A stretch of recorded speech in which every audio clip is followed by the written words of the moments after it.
Time spent is what makes this broth deep and rich. Today I'm making Galbitang. It's clear Korean soup made with beef back ribs. The ingredients are simple, but slow cooking is the key. When you make it at home, you will really taste the difference in the broth. Let's get started. At Costco, you will usually find two types of back ribs, uncut racks and ribs already cut into individual pieces. I'm using the pre-cut ribs today because they are easier to handle. Soak the beef rack ribs in cold water for about 2 hours, changing the water once or twice. This step helps keep the broth clear. After soaking, rinse the ribs thoroughly under running water and then drain. Add the ribs to a pot of boiling water and blanch it over high heat for about 10 minutes. Drain the ribs, rinse them. Add about 6 liters of water to the pot and return the cleaned ribs. Cut half a radish into large chunks and add them in.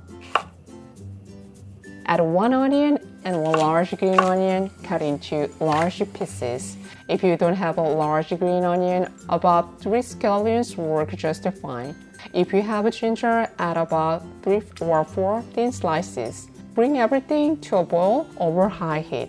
Once it starts boiling, then cover and simmer over medium heat for about 2 hours.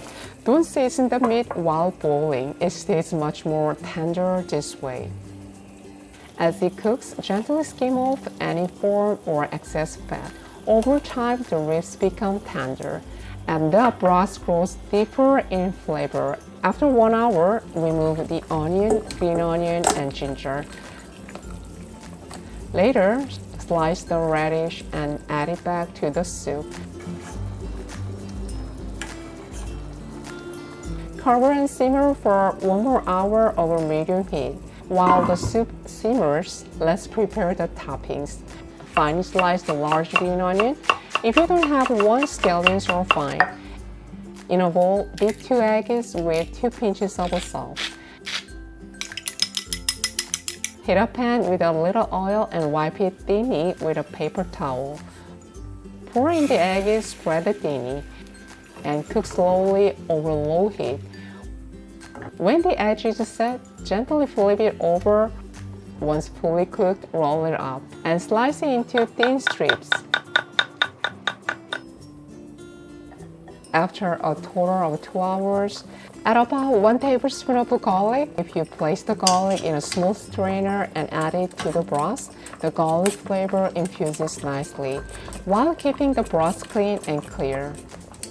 Season the soup with about 2 tablespoons of soup soy sauce or soy sauce and half tablespoon of salt. For extra savory flavor, add 1 teaspoon of beef dashida. If you don't have it, a small splash of fish sauce works too. Final seasoning can be adjusted with the salt at the table. You can serve it in a regular bowl, or if you have a stone pot, pour in the broth first and then add the ribs. Add some sliced radish if you like. You can also add the glass noodles soaked in hot water. Then top with egg strips and sliced green onion. You can enjoy it as is, or bring it back to a bowl once more before eating. Galbitang is perfect when you want to cook slowly and with care. Wishing you a happy new year and thank you for watching.